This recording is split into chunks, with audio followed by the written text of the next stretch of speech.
दोस्तों, गौतम ऋषि के पुत्र का नाम शरद्वान था। उनका जन्म बाणों के साथ हुआ था। उन्हें वेदाभ्यास में जरा भी रुचि नहीं थी और धनुर्विद्या से उन्हें अत्यधिक लगाव था। धनुर्विद्या में वो इतने निपुण हो गए कि देवराज इंद्र उनसे भयभीत रहने लगे। इंद्र ने उन्हें साधना से हटाने के लिए नामपदी नामक एक देव कन्या को उनके पास भेज दिया। उस देव कन्या के सौंदर्य के प्रभाव से कृप नामक बालक उत्पन्न हुआ और दूसरे भाग से कृपी नामक कन्या उत्पन्न हुई। कृप भी धनुर्विद्या में अपने पिता के समान ही पारंगत हुए। भीष्म ने इन्हीं कृप को पांडवों और कौरवों की शिक्षा दीक्षा के लिए नियुक्त किया और वे कृपाचार्य के नाम से प्रसिद्ध हुए। कृपाचार्य के द्वारा पांडवों तथा कौरवों की प्रारंभिक शिक्षा समाप्त होने के बाद अस्त्र शस्त्र की विशेष शिक्षा के लिए भीष्म ने द्रोण नामक आचार्य को नियुक्त किया।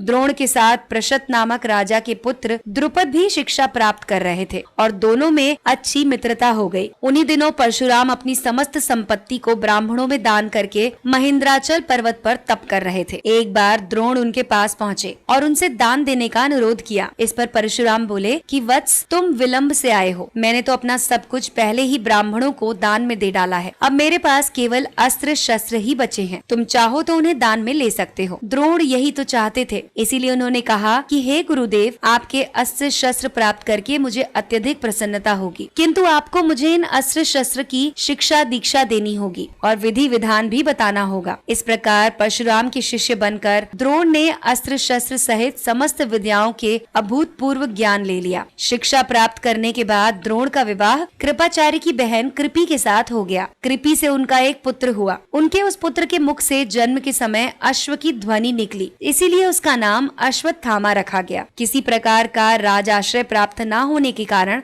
द्रोण अपनी पत्नी कृपी और पुत्र अश्वत्थामा के साथ निर्धनता के साथ रह रहे थे। एक दिन उनका पुत्र अश्वत्थामा दूध पीने के लिए मचल उठा, किंतु अपनी निर्धनता के कारण द्रोण पुत्र के लिए गाय के दूध की व्यवस्था नहीं कर पाए। अकस्मात उन्हें अपने बाल्यकाल के मित्र राजा द्रुपद का स्मरण हो आया, जो कि पांचाल देश के नरेश बन चुके थे। द्रोण ने द्रुपद के पास जाकर कहा कि मैं तुम्हारा सहपाठी रह चुका हूँ। मुझे दूध के लिए एक गाय की आवश्यकता है और तुमसे सहायता प्राप्त करने की अभिलाषा लेकर मैं तुम्हारे पास आया हूँ। इस पर द्रुपद अपनी पुरानी मित्रता को भूलकर और स्वयं के नरेश होने के अहंकार के वश में आकर द्रोण पर बिगड़ उठे और उन्होंने उन्हें बहुत धमकाया। उन्होंने ये भी कहा कि मुझे अपना मित्र कहते हुए तुम्हें लज्जा नहीं आती? मित्रता केवल समान वर्ग के लोगों में ही होती है। तुम जैसे निर्धन और मुझ जैसे राजा में कभी नहीं हो सकती। अपमानित होकर द्रोण वहाँ से लौट गए। कृपाचार्य के घर गुप्त रूप से रहने लगे। एक दिन युधिष्ठिर और सभी राजकुमार जब गेंद खेल रहे थे तो उनकी गेंद एक कुएं में जा गिरी। उधर से गुजरते हुए द्रोण से राजकुमारों ने गेंद को कुएं से निकालने की सहायता मांगी। द्रोण ने कहा, यदि तुम लोग मेरे साथ मेरे परिवार के लिए भोजन का प्रबंध करो तो मैं तुम्हारी गेंद निकाल दूंगा।